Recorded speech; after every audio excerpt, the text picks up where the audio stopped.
بسم الله الرحمن الرحيم. كتاب أنزلناه إليك مبارك ليدبروا آياته وليتذكر أولو الألباب. صدق الله العظيم.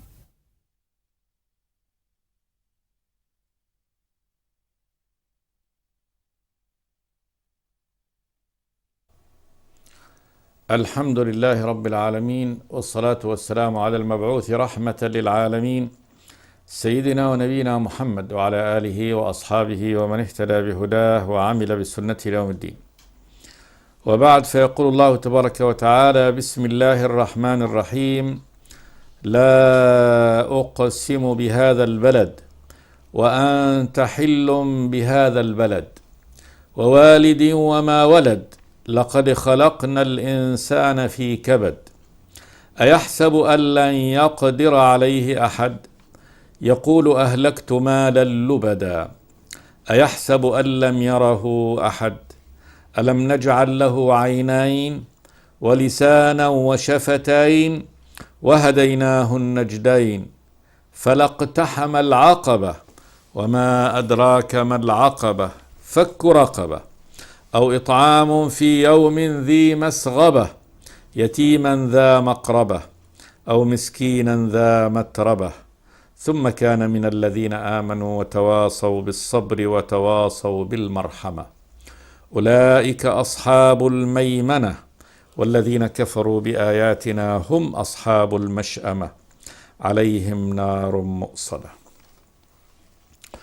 يقسم الله تبارك وتعالى في هذه السورة، سورة البلد، بهذا البلد وهو مكة، البلد الحرام التي حرمها الله تبارك وتعالى وفضلها على سائر البقاع. فقد فضل الله تبارك وتعالى هذه البقعة، أرض مكة الحرم المسجد الحرام، على سائر بقاع الأرض، وجعلها محرمة، أمور يعني تحل في غيرها لكنها لا تحل فيها، جعلها حراما إلى يوم القيامة.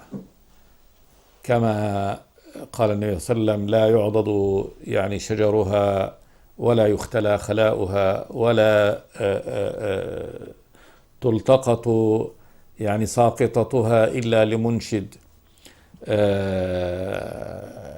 ولا ينفر صيدها، لتكون آمنة لكل من عليها، آمنة للبشر الذين يسكنون فيها، وآمنة للشجر الذي ينبت فيها، وآمنة للعشب النابت فيها، وآمنة للصيد الذي يعني يكون فيها لا يصاد في مكة قط، فكل شيء يبقى آمنا فيها. فهذه قد حرمها الله تبارك وتعالى ليجعل هذا المكان آمنا. جعل الله الكعبة البيت الحرام قياما للناس والشهر الحرام والهدي والقلائد. وإذ قال إبراهيم: رب اجعل هذا بلدا آمنا وارزق أهله من الثمرات من آمن منهم بالله واليوم الآخر. فهذا البلد الذي جعله الله تبارك وتعالى بهذه المثابة يأمن فيه كل ساكن فيه من إنسان وطير وشجر وعشب نابت، لتكون هذه جزيرة الأمان، كما قال جل وعلا: أولم نمكن لهم حرما آمنا ويتخطف الناس من حولهم. وكان من يعني رحمة الله تبارك وتعالى ومن توفيقه في هذا الأمن أنه يعني جعل هذا الحكم حكم شرعي ديني، وكذلك حكم كوني قدري. حكم كوني قدري، فالعرب وإن كانت كفرت بعد إسماعيل عليه السلام بدهر وارتدت عن الدين كله وأنكرت يوم القيامة، إلا أنه بقي تعظيم البيت باقي، وبقي تعظيم الحرم بقي باقيا، حتى إنه كان رجل منهم يعني يلقى قاتل يعني أبيه وقاتل أخيه في الحرم لا يمسه حتى يخرج من أرض الحرم، بعد ذلك يقتتله. فكان هذا من يعني جعل الله تبارك وتعالى الجعل الكوني القدري، كذلك لهذه البقعة يعني العظيمة من الأرض آمنة على هذا النحو، ومعظمة حتى من الذين كفروا بالله سبحانه وتعالى. مكة البلد الحرام يقسم الله تبارك وتعالى فيها، والآيات النازلة هذه في هذا البلد. قال جل وعلا: لا أقسم بهذا البلد، المشار إليه مكة البلد الحرام، وأنت حل بهذا البلد. وأنت الخطاب للنبي محمد صلوات الله والسلام عليه. حل بهذا البلد، قال حل يعني حال به، قال حال به موجود فيه، والنبي صلى الله عليه وسلم كونه يعني حال بهذا البلد الذي يعني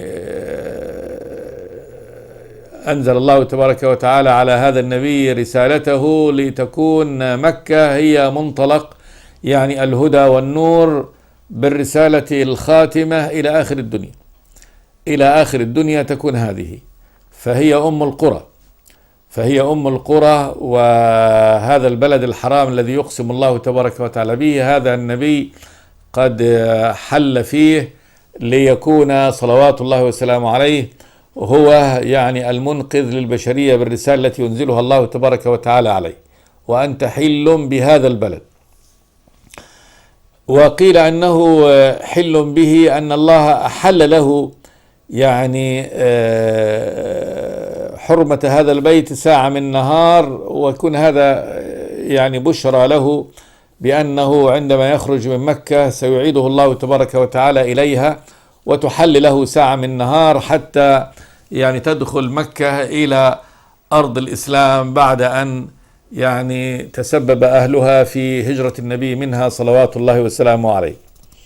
وقال النبي صلى الله عليه وسلم لما دخل مكة: إن مكة حرام، إن الله حرم مكة يوم خلق السماوات والأرض، وإنها لم تحل لأحد قبلي، يعني أن يقاتل فيها، وإنما أحلت لي ساعة من نهار بس، يعني حتى يدخل مكة هديت.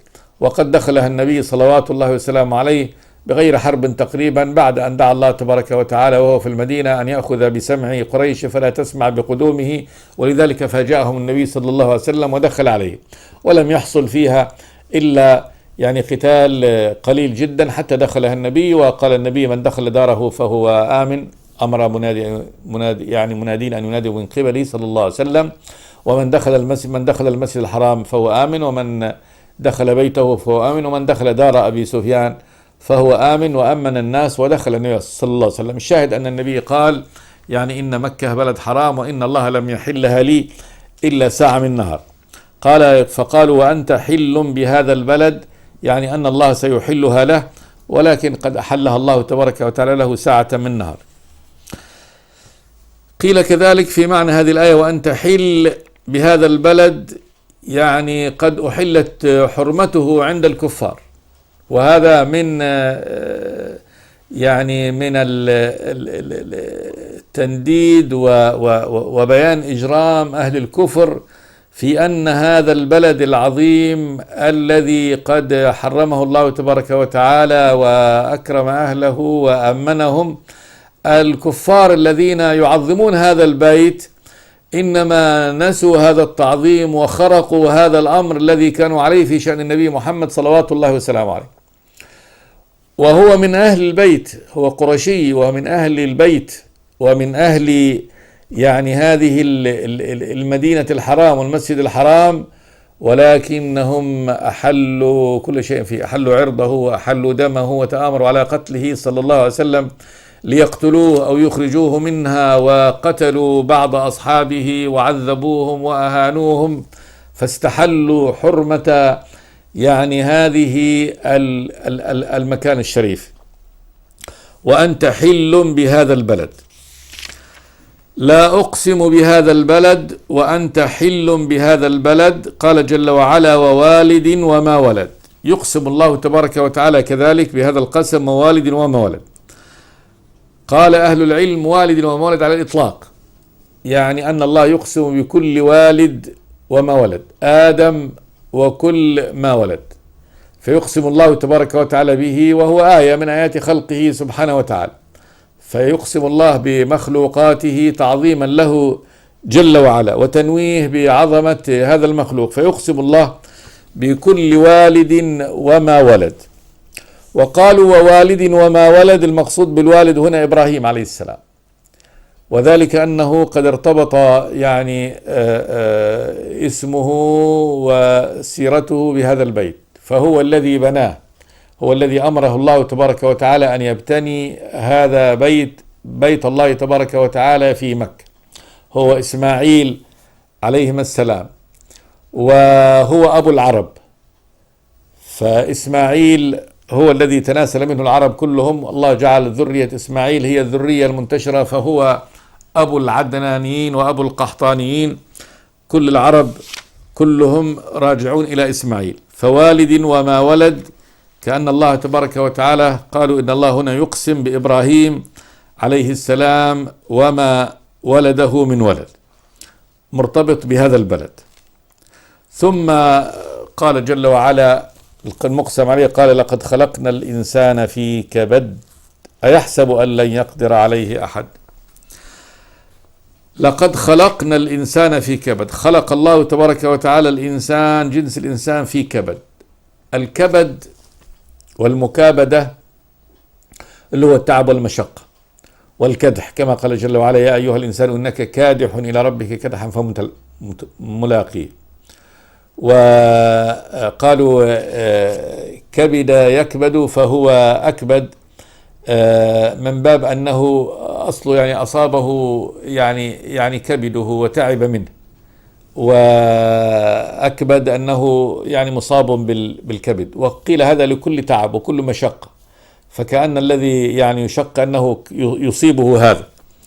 فكل إنسان خلقه الله تبارك وتعالى في كبد، الإنسان يكابد، هذه الحياة كلها كبد، منذ يعني بدء خلق الإنسان إلى أن يموت وهو يكابد حياته ويكابد بقاءه، يسعى في تحصيل منافعه ويسعى في دفع الضر عنه. فكل إنسان يكدح ويكابد، ولا بد هو من قبل خروجه من بطن أمه هو يكابد يعني الخروج، لحظة الخروج من بطن أمه، ويبدأ من أول لحظة يكابد دخول الهواء، يعني هذا الهواء الجديد إلى رئتيه، ودوران يعني دورته الدموية بالغذاء الذي يأكله عن طريق الفم، وكان يتغذى قبل ذلك عن طريق حبله السري، ثم يكابد يعني الحياة،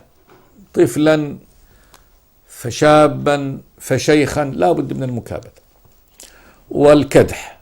ولكن الكدح بعد ذلك كدح دنيوي قد يستوي فيه يعني في السعي فيه المؤمن والكافر، ثم كدح يعني للآخرة، كدح المؤمن في سعيه في فكاك نفسه في الآخرة، وسعي الكافر في إهلاك نفسه بالمعاصي والذنوب عياذا بالله، كما قال جل وعلا يا أيها الإنسان إنك كادح إلى ربك كدحا فملاقيه. فأما من أوتي كتابه بيمينه فسوف يحاسب حسابا يسيرا وينقلب إلى أهله مسرورا، وأما من أوتي كتابه وراء ظهره فسوف يدعو ثبورا ويصلى سعيرا. لقد خلقنا الإنسان في كبد. ثم قال جل وعلا أيحسب أن لن يقدر عليه أحد. أيحسب، يظن الإنسان الكافر أن لن يقدر عليه أحد، ولذلك فعل ما فعل، يعني فعل الذي فعله من الكفر والعناد والتكذيب بالله تبارك وتعالى، لأنه يظن أنه لا قدرة لله تبارك وتعالى عليه، وأنه لن يعيده إلى الخلق مرة ثانية ولن يحاسبه على عمل. فقال جل وعلا أيحسب أن لن يقدر عليه أحد، يقول أهلكت مالا لبدا. يقول هذا الإنسان أهلكت مالا لبدا، لبدا كثيرة، وأصله جاي من التلبيد، شيء ملبد اللي هو المجموع بعضه على بعض. أهلكت مالا كثيرا، فيقول إما أن هذا الإنسان يقول أهلكت مالا لبدا، يكون مقالة بعض هذه الكفار في أنهم أنفقوا مالا كثيرا في الصد عن سبيل الله، وفي يعني محاولة إبطال دين الله تبارك وتعالى. أو يقول هذا الإنسان أهلكت مالا لبدا يعني على ملذاتي وعلى شهواتي وفي هذه الحياة. فهذه مقالة الكافر، أنه يتباهى بما أنفقه على حياته وعلى ملذاته وعلى شهوته، كما هو المسموع من أهل الغفلة والنسيان وأهل الكفر والعصيان أنه يتباهى بما أنفقه في هذه الدنيا. يقول: أهلكت مالا لبدا. قال جل وعلا: أيحسب أن لم يره أحد؟ يعني أيظن هذا الإنسان الذي يعني يظن أنه بإهلاكه ماله وبإنفاقه ماله أن هذا لا يحاسب عليه، يظن أن لم يره أحد في فعله هذا، والحال أن الله تبارك وتعالى مطلع عليه وقائم عليه، وأن الإنسان محاسب على كل تصرف له. ففي المال لا بد أن يسأل عن ماله من أين اكتسبه وفيما أنفقه. أما أنه أهلك المال كما يشاء وأنه أنفق فيه كما يشاء ويتباهى بها، يا حسرته ويا ويله، فإنه سيحاسب على كل فلس ومن أين أخذ هذا وفيما أنفقه. أيحسب أن لم يره أحد؟ ثم قال جل وعلا مبينا أنه سبحانه وتعالى هو الذي خلق هذا الإنسان الذي يتبجح بما يتبجح به الآن. ألم نجعل له عينين؟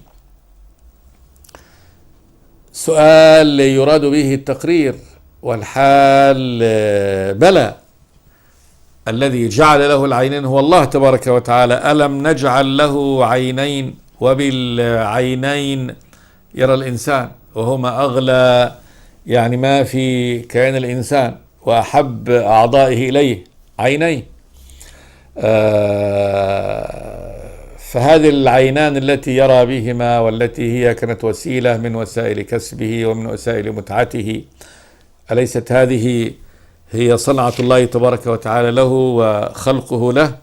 ولسانا يتكلم به ويتذوق به، وشفتين يتكلم بهذه الشفتين وفيها جماله وفيها يعني بهاؤه. انظر منافع الشفتين. فاللسان كذلك الذي يقول به هذا الإثم والفجور، هذا يعني قد صنعه الله تبارك وتعالى له، ولسانا وشفتين. ثم قال جل وعلا: وهديناه النجدين. وهديناه أرشدناه، وقيل هديناه الهدى هنا إنه هو أن الله تبارك وتعالى جعل كل إنسان ميسر إلى طريقه، كما قال جل وعلا يعني الذي خلق فسوى والذي قدر فهدى. يعني هدى كل إنسان وكل مخلوق إلى دربه وإلى مسيره. وهديناه النجدين. قيل النجدين يعني الطريقين،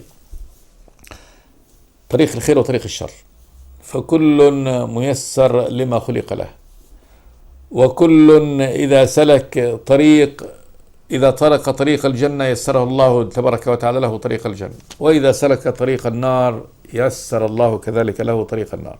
فأما من أعطى واتقى وصدق بالحسنى فسنيسره لليسر، وأما من بخل واستغنى وكذب بالحسنى فسنيسره للعسر. وسيأتي في قول الله تبارك وتعالى: ونفس وما سواها فألهمها فجورها وتقواها. ألهمها فجورها وتقواها. الإلهام هنا أن خلاص ركب فيها هذا وجاءها هذا الوحي الخفي من الله تبارك وتعالى بأن يسير يعني الفاجر في فجوره ويعني المؤمن في إيمانه. فألهمها فجورها وتقواها. هنا قال تبارك وتعالى: وهديناه النجدين، كما قال تبارك وتعالى: إنا هديناه السبيل إما شاكرا وإما كفورا. إنا هديناه السبيل إما شاكرا وإما كفورا. وهذا تيسير الله تبارك وتعالى كل إنسان ليسير في الطريق الذي يسير فيه. قد أخبر سبحانه وتعالى أنه بهذه الأسباب، بأسباب يعني من العبد يتخذها، وهو أنه إن سار في طريق يعني الصلاح يسر الله تبارك وتعالى له طريقه، وإن سار في طريق الفساد كذلك يسر الله تبارك وتعالى له طريقه إلى النار عياذا بالله. وهديناه النجدين. ثم قال جل وعلا: فلا اقتحم العقبة. وما أدراك ما العقبة؟ يعني هذا الإنسان الكافر المتبجح بما يعني يفعل، والذي يقول أهلكت مالا لبدا ويتباهى بفعله هنا بكفره وفعله لنتيجة هذا الكفر. يقول: فهلا كان خيرا له أن يقتحم العقبة؟ قال جل وعلا: وما أدراك ما العقبة. العقبة الموصلة للجنة، يعني الطريق ديت. العقبة، أصل العقبة هي يعني المنطقة الوعرة التي لا بد من تخطيها، كما يقال مثلا عقبة الجبل، دخول طريق ميسر، ثم تأتي عقبة يعني من صخور لا بد أن يعلو عليها، من مكان ضيق لا بد أن يسير فيه. فالعقبة هي يعني المنطقة الوعرة الشديدة في الطريق التي لا بد من تخطيها حتى ينفذ الإنسان يعني إلى يعني الفسحة والطريق السهل. فلا اقتحم العقبة، يعني هل هذا الإنسان أن يقتحم العقبة في طريقه إلى الجنة؟ ثم قال: وما أدراك ما العقبة. تهويل وتعظيم لشأن هذه العقبة التي لا بد أن يعني يتجاوزها الإنسان إلى جنة الله تبارك وتعالى ورضوانه. هذا هو الأفضل له وهو الأولى به والأحرى له. وما أدراك ما العقبة؟ قال جل وعلا: فك رقبة. فك رقبة، الرقبة العبد، سمي العبد رقبة بإطلاق الجزء على الكل، ولأن رقبته تكون يعني في القيد والأسر وفي يد مالكها. فكها يعني أنه اعتاقها، يعني اعتاق رقبة، فك رقبة. فهذه عقبة، والعقبة التي فيها أنها يعني ثقيل هذا على النفس الشحيحة البخيلة التي لا تفعل هذا. أما النفس يعني المؤمنة الطيبة فإنه يسهل عليها يعني هذه العقبة، تقتحم هذه العقبة بسهولة وتكون سهلة عليها. وفك الرقبة من القربات العظيمة لله تبارك وتعالى، كما قال النبي صلوات الله وسلامه عليه: من أعتق رقبة في سبيل الله أعتق الله تبارك وتعالى منه بكل عضو منها عضوا منه، يعني كل عضو حتى فرجه بفرج، يعني كل عضو اعتقه من هذه الرقبة التي اعتقها يعتق الله تبارك وتعالى في مقابلها عضو منه من النار. فهذه الرقبة فيها يد اعتق الله يده من النار، فيها رأس اعتق الله رأسه من النار، فيها رجل كذا، فيعتق. معنى ذلك أنه يكون بها عتقه من النار. فمن اعتق رقبة في سبيل الله فكأنه اعتق نفسه من النار. فك رقبة. ثم قال جل وعلا: أو إطعام في يوم ذي مسغبة يتيما ذا مقربة، أو أنه يطعم في يوم ذي مسغبة. المسغبة الجوع الشديد، يعني في يوم ذي جوع، يعني موصوف هذا اليوم بأن فيه الجوع الشديد، يعني يجوع فيه الناس جوعا شديدا، إما يوم كأيام القحط، أيام الكرب، أيام الفتن التي يعني يجوع فيها الناس. فهذا اليوم الذي يكون اللي هو يوم الجوع، هذا يوم يطعم يتيما ذا مقربة، يعني قلبه يحن ويرحم يتيم، اليتيم الذي مات أبوه دون البلوغ. ذا مقربة، يكون هذا اليتيم فيه قرابة منه فيطعمه لليتم وللقرابة كذلك، فيكون له أجر بهذا. فهذه من العقبة كذلك، وهي عقبة تبقى عقبة على النفس يعني الشحيحة البخيلة التي تظن بما عندها، كما قال النبي صلوات الله وسلامه عليه: مثل يعني البخيل والمنفق كمثل رجلين على كل منهما يعني جبة من حديد. فأما البخيل فإنه كلما أراد أن ينفق تضايقت عليه،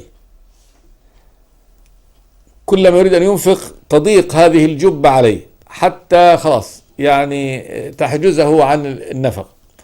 وأما يعني المنفق فإنه كلما أنفق اتسعت عليه حتى تعفي أثره، يعني تتسع عليه هذه الجبة التي كانت عليه جبة الحديد، هذه تصبح كل ما ينفق نفقة تتوسع، ينفق نفقة تتوسع حتى تعفي أثره، يعني حتى تكون واسعة جدا، حتى لو يمشي يقوم تجر وراءه، فيصبح الإنفاق سهل عليه. وهذا يعني تصوير للنفس، وأن النفس الإنسانية إذا أراد أن يتصدق فبخل، البخل هذا حجبه النفقة يورثه صفة من صفة، خلاص يعني خطوة في البخل، ثم يريد أن ينفق مرة ثانية فيبخل حتى يصبح البخل وديت عنده خلاص، يصبح قيد، يصبح كأنه يده مغلولة إلى عنق، كما قال تبارك وتعالى: ولا تجعل يدك مغلولة إلى عنقك ولا تبسطها كل البسط. فاليد المغلولة إلى العنق يعني اليد التي قد ربطت إلى العنق فإنها لا تنبسط لتنفق. فهذا حال الذي يبخل حتى يصبح البخل خلاص يمسكه البخل ويصبح البخل صفة لازمة له. وأما المنفق فإنه ينفق خلاص يصبح بعد ذلك الإنفاق سجية وطبعا له. فهذا الذي يعني لم يقتحم العقبة هذا خلاص يبقى على هذا النحو. قال جل وعلا: فلا اقتحم العقبة، أي ليخرج من شح نفسه. وما أدراك ما العقبة؟ فك رقبة أو إطعام في يوم ذي مسغبة يتيما ذا مقربة أو مسكينا ذا متربة، يعني يطعم هؤلاء. أو المسكين الفقير الذي لا يفطن له والذي لا يجد غنى يغنيه، كما وصف النبي المسكين قال: الذي لا يجد غنى يغنيه ولا يفطن له فيتصدق عليه. فهذا المسكين وهو جاء من السكينة، يعني أنه قد سكنت أحواله وأصبح في مسكنة فيه ذل وفيه خضوع من الفقر الذي هو فيه. أو مسكينا ذا متربة، موصوف بأنه متربة من التراب، يعني كأنه التصق بالتراب فلا مال له. فهذا الذي التصق بالتراب ذا متربة. ثم قال جل وعلا: ثم كان من الذين آمنوا وتواصوا بالصبر وتواصوا بالمرحمة. ثم يعني زيادة على هذا الذي اقتحم هذه العقبة، عقبة النفس، وخرج منها إلى رحابة الكرم والإنفاق وأريحية وسهولة هذا على النفس، خرج من شحه إلى كرمه. ثم بعد ذلك كان من الذين آمنوا وتواصوا بالصبر وتواصوا بالمرحمة، أي لا بد أن يكون بعد ذلك من الذين آمنوا، لأن من فعل أي شيء من الخير دون إيمان فإنه لا يقبل منه، لا ينفعه في الآخرة. قد يجازى عليه في الدنيا لكن لا يجازى عليه في الآخرة.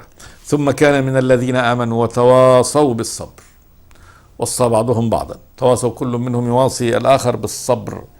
يعني الصبر، الدين كله يحتاج إلى صبر، صبر على الطاعة، صبر عن المعصية، صبر على الأحداث والابتلاءات التي يبتلي الله تبارك وتعالى به عباده. وتواصوا كذلك بالمرحمة، بالتراحم، ارحموا من في الأرض يرحمكم من في السماء. المؤمنون رحماء بينهم، مثل المؤمنين في تودهم وتراحمهم كمثل الجسد إذا اشتكى منه عضو تداعى له سائر الجسد بالحمى والسهر. وأهل الجنة هم أهل الرحمة، هم أهل التراحم، الذي يرحم بعضهم بعضا، الراحمون يرحمهم الرحمن. فالذي نزعت الرحمة من قلبه هذا دليل على عدم إيمانه، ومن سكنت الرحمة في قلبه فهذا دليل على الإيمان. وتواصوا بالصبر وتواصوا بالمرحمة. قال جل وعلا: أولئك أصحاب الميمنة. أولئك بالإشارة لهم بالبعيد، أصحاب الميمنة، هؤلاء الذين اقتحموا عقبة أنفسهم وخرجوا منها إلى رحابة الإنفاق في سبيل الله وإلى الكرم، ثم كانوا من أهل الإيمان، كانوا أيضا متواصين بالصبر، متواصين بالمرحمة للخلق. قال جل وعلا: أولئك أصحاب الميمنة. الميمنة أهل اليمين، والميمنة من اليمن، يعني أهل اليمن والبركة، وهم أهل اليمين أهل الجنة. ثم قال جل وعلا: والذين كفروا بآياتنا هم أصحاب المشأمة. والذين كفروا بآياتنا، بآيات الله تبارك وتعالى، آيات الله المنزلة المقروءة التي جاء بها النبي صلى الله عليه وسلم، وكذلك كفروا بآيات الله المنظورة المخلوقة التي خلقها الله وبثها، كفروا بهذا وهذا. والذين كفروا بآياتنا هم بحصر يعني حصرهم في هذا الإخبار، هم أصحاب المشأمة. المشأمة الشمال، والمشأمة من الشؤم، هذا من شؤمهم، وهم أصحاب النار عياذا بالله. والذين كفروا بآياتنا هم أصحاب المشأمة. قال جل وعلا: عليهم نار مؤصدة. نار مؤصدة وموصدة قرئ يعني بإظهار الهمزة وبإخفائها. موصدة، الموصد هو المغلق، يعني عليهم نار قد أغلقت عليهم فلا تفتح أبدا، كما قال تبارك وتعالى هنا قال هنا عليهم نار مؤصدة، وقال في الآية الأخرى عليهم نار مؤصدة في عمد ممددة، يعني أنها كذلك، يعني من خلف هذه الأبواب، أنها الأبواب يعني قد سلسلت أو قفلت في عمد أو عمود ممددة، يعني في الأرض فلا مجال لفتحها عياذا بالله. فهؤلاء في سجن دائم قد أغلق عليهم عياذا بالله، اللي هم أصحاب المشأمة، أصحاب الشؤم الذين كفروا. سورة عظيمة يدعو الله تبارك وتعالى فيها عباده إلى الإيمان به، ويبين حال الكافر هذا الذي يفتخر بما هو عليه من الكفر ومن الإنفاق، ولا يراعي يعني هذا اليوم الذي يأتي، وهذا حاله، هذه هي حالهم في هذا اليوم. نسأل الله تبارك وتعالى أن يجعلنا من أهل الإيمان به. استغفر الله لي ولكم من كل ذنب، الحمد لله رب العالمين. بسم الله الرحمن الرحيم. كتاب أنزلناه إليك مبارك ليدبروا آياته وليتذكر أولو الألباب. صدق الله العظيم.